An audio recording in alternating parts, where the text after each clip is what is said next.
बिस्मिल्लाहिर्रहमानिर्रहीम। Properties of matrix addition, scalar multiplication and matrix multiplication हम पढ़ेंगे।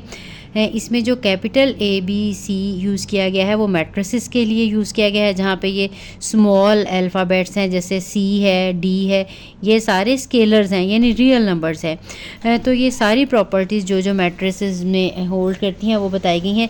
सबसे पहली जो है commutative property with respect to addition है, यानी अगर हम मैट्रिक्स का ऑर्डर चेंज करके भी इनको प्लस कर लें तो आंसर सेम आता है। ए मैट्रिक्स में बी प्लस कर लें या बी मैट्रिक्स में ए प्लस कर लें तो आंसर हमेशा सेम ही आएगा। इस प्रॉपर्टी का नाम जो है commutative property with respect to addition है। इसी तरह से associative property with respect to addition भी होल्ड करती है। एसोसिएटिव प्रॉपर्टी का मतलब ये है कि अगर हमारे 3 मैट्रिसेस हैं, इनमें हम पहले 2 मैट्रिसेस का आंसर निकाल के प्लस का बाद में थर्ड वन उसमें ऐड करें, या पहले बी और सी को ऐड कर लें बाद में उनका आंसर जो है ए में ऐड करें, तब भी आंसर जो है इनका सेम ही रहता है। इसके बाद associative property of scalar multiplication. Scalar multiplication C और डी 2 नंबर्स हैं, जैसे अगर सपोज सी जो है वो 5 है, डी जो है वो 7 है, तो पहले हम उन दोनों नंबर को 5 और 7 को मल्टीप्लाई करके बाद में ए के साथ मल्टीप्लाई कर लें, तब भी वही आंसर आएगा जो हमने पहले सपोज ये अगर 5 और 7 थे, पहले 7 के साथ मल्टीप्लाई किया, जो आंसर आ गया उसको अगेन 5 के साथ मल्टीप्लाई किया, तो आंसर जो है वो सेम ही आता है। नेक्स्ट जो प्रॉपर्टी है existence of additive identity. Additive identity जैसे आपको पता है नंबर्स में 0 जो है एडिटिव आइडेंटिटी कहलाती है, जिसका मतलब यह है कि ऐसा नंबर जिसको ऐड करने से आंसर जो है वही रहता है, कोई भी फ़र्क नहीं पड़ता। तो ऐसे मैट्रिसेस में भी जो नल मैट्रिक्स है या ज़ीरो मैट्रिक्स है, एक ऐसा मैट्रिक्स है जिससे जो है आंसर ए अगर है मैट्रिक्स तो वो ए ही रहेगा, जो भी मैट्रिक्स है वो एज इट इज़ ही रहेगा। तो ये इसकी जो है एडिटिव आइडेंटिटी है जो है नल सेट हमारा। इसके बाद existence of multiplicative identity. Multiplicative identity जो है ये सिर्फ स्क्वायर मैट्रिसेस में होगी। जो रेक्टेंगुलर मैट्रिक्स है, जो नल मैट्रिक्स है, ये किसी भी ऑर्डर का हो सकता है, स्क्वायर भी रेक्टेंगुलर भी, लेकिन आइडेंटिटी हमेशा 1/1 2/2 3/3 मैट्रिक्स होंगे। तो आइडेंटिटी मैट्रिक्स है कि ऐसा मैट्रिक्स जिसको किसी मैट्रिक्स साथ मल्टीप्लाई करके आंसर वही रहे, इसमें ऑर्डर चेंज भी करें, आई को ए के साथ मल्टीप्लाई करें या ए को आई के साथ मल्टीप्लाई करें तो आंसर ए ही रहे। ठीक, इसको हम यूनिट मैट्रिक्स भी कहते हैं आई को, और आइडेंटिटी मैट्रिक्स भी कहते हैं। इसके बाद डिस्ट्रीब्यूटिव प्रॉपर्टी है with respect to scalar multiplication. Scalar का मतलब है अगर ये नंबर है, ये दोनों मैट्रिक्स हैं, पहले इन दोनों मैट्रिक्स को ऐड करके बाद में सी के साथ मल्टीप्लाई करें, या सी को ए के साथ मल्टीप्लाई करें, सी को बी के साथ मल्टीप्लाई करें, बाद में इन्हें ऐड करें तो आंसर वही रहेगा।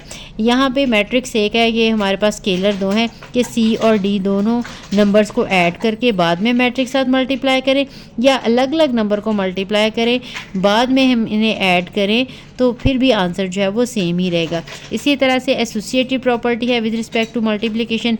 वही 3 मैट्रिसेस जो हैं इनको मल्टीप्लाई करना हो तो चाहे पहले 2 मैट्रिक्स को पहले मल्टीप्लाई कर लें या एंड वाले 2 मैट्रिक्स को मल्टीप्लाई कर लें, आंसर सेम ही रहता है। इसमें ये वाली जो प्रॉपर्टी हमने स्टार्ट में पढ़ी है कम्यूटेटिव प्रॉपर्टी, एडिशन के लिहाज से मौजूद होती है लेकिन मल्टीप्लिकेशन के लिहाज से मौजूद नहीं होती, इसलिए यहाँ पे वो उस प्रॉपर्टी का जिक्र नहीं किया। ए बी का आंसर निकालें और बी ए का आंसर निकालें तो जनरली दोनों डिफरेंट आएंगे। ठीक है, इस तरह से अब ये लेफ़्ट और राइट डिस्ट्रीब्यूटिव प्रॉपर्टी, इसको लेफ़्ट डिस्ट्रीब्यूटिव प्रॉपर्टी कहते हैं। ये तीनों जो हमने पहले पढ़ी थी ये स्केलर डिस्ट्रीब्यूटिव प्रॉपर्टी थी। अब इसमें ये तीनों मैट्रिसेस हैं ए बी और सी, बी और सी को ऐड करके ए के साथ मल्टीप्लाई कर लिया जाए, ऑर्डर यही रखना है यानी बी प्लस सी का आंसर बाद में लिखना है और ए का आंसर पहले लिखना है। और इसी तरह से ए पहले लिखेंगे बी बाद में लिखेंगे, ये मल्टीप्लिकेशन करें, ए पहले लिखें सी बाद में लिखें, मल्टीप्लिकेशन करें बाद में इन दोनों के आंसर्स को ऐड कर लें तो आंसर जो है वो सेम ही रहता है। बिल्कुल इसी तरह से ये राइट डिस्ट्रीब्यूटिव प्रॉपर्टी भी है। इसमें ये जो सी स्केलर है, ए बी 2 मैट्रिसेस हैं, इन्हें मल्टीप्लाई करके बाद में स्केलर नंबर के साथ मल्टीप्लाई करें, या सी को ए के साथ मल्टीप्लाई कर दें और बाद में बी के साथ कर दें, या सी को बी के साथ मल्टीप्लाई करके फिर ए के साथ कर दें, तो आंसर जो है वो सेम ही रहता है। ठीक है, ये प्रॉपर्टी थी, ये ख़त्म हुई।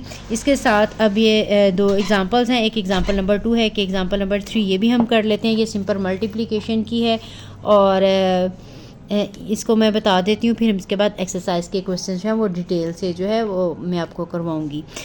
यहाँ से इधर बुक से ही करवा रही हूँ। एग्जांपल नंबर 2 है, ए मैट्रिक्स दिया हुआ है और बी मैट्रिक्स दिया हुआ है, इन दोनों को हमने मल्टीप्लाई करना है। तो आपने क्या करना होता है, पहली रो को पहले कॉलम के साथ मल्टीप्लाई करना है, यानी पहला नंबर पहले नंबर के साथ मल्टीप्लाई होगा, फिर प्लस लगेगा, दूसरा नंबर दूसरे नंबर के साथ मल्टीप्लाई होगा, फिर ये 0 जो है वो 1 के साथ मल्टीप्लाई होगा, तो दरमियान में प्लस आता जाएगा।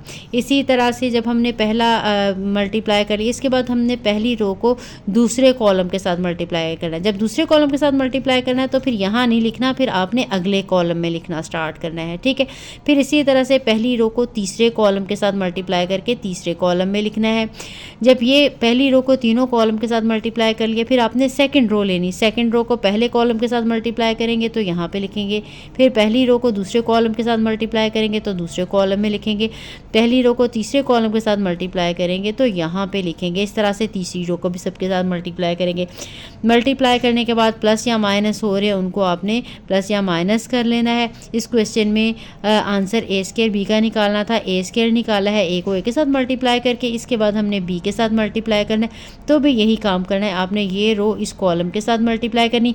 जब एक रो और एक कॉलम मल्टीप्लाई हो रहे होते हैं तो दरमियान में प्लस प्लस का सिंबल आता जाता है। जब हमने इसको नेक्स्ट कॉलम के साथ मल्टीप्लाई करना है तब दरमियान में आपने गैप छोड़ना है, नेक्स्ट कॉलम में लिखना है, ठीक है।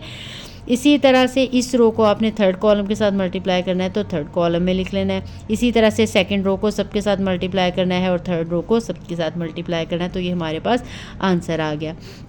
अब नेक्स्ट जो एग्जांपल नंबर 3 है वो देख लेते हैं। ये भी बहुत सिंपल सी है। आपने ए बी का आंसर निकालना है और बी ए का आंसर निकालना है। जनरली ये आंसर इक्वल नहीं होते, पर्टिकुलर केसेस में ही इक्वल होते हैं।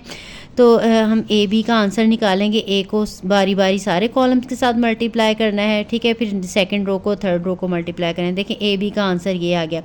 अब बी ए को जब हमने मल्टीप्लाई किया, ये देखें, तो उसका आंसर मल्टीप्लाई आपने इसी तरह से करना है। इसका आंसर देखें डिफरेंट होगा। पहली इसमें हमारी रो थी 3, -4 और 3, लेकिन हमने जो बी ए को मल्टीप्लाई किया वो 1 -4